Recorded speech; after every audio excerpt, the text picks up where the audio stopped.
Hello everyone, welcome to Train, where we make AI simple for you.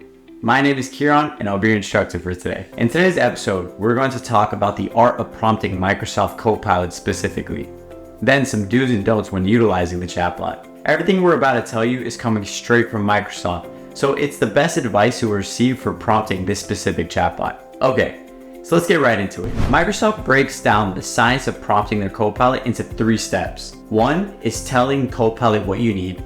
2 is including the right prompt ingredients.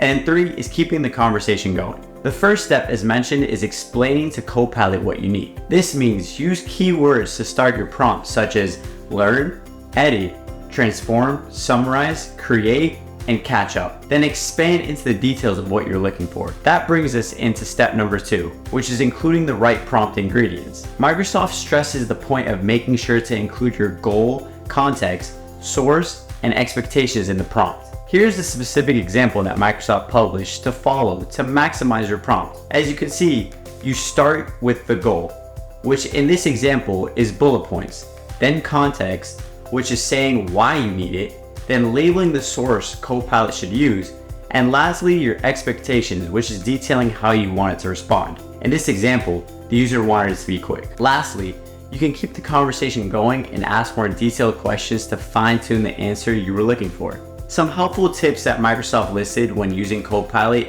is make sure you know Copilot's limitations, as it will only answer your current conversation. So make sure to explain what you're looking for.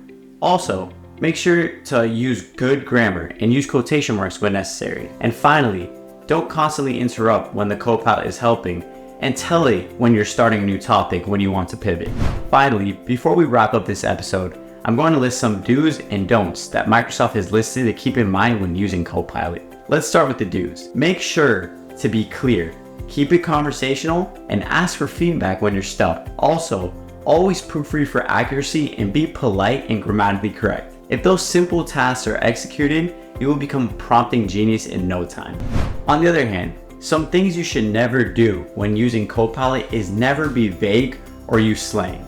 Don't interrupt Copilot, and don't try to complete various tasks at once. Definitely try to stay away from these, as Ishan and I have had to learn that being just a little vague with Copilot will give you such a weak response compared to a detailed prompt. Well, that's all for today's episode. We hope you found this video helpful, and we attached the documents from Microsoft in the description that list out everything we just spoke about for easy access. Please hit the like and subscribe button, and see you next time.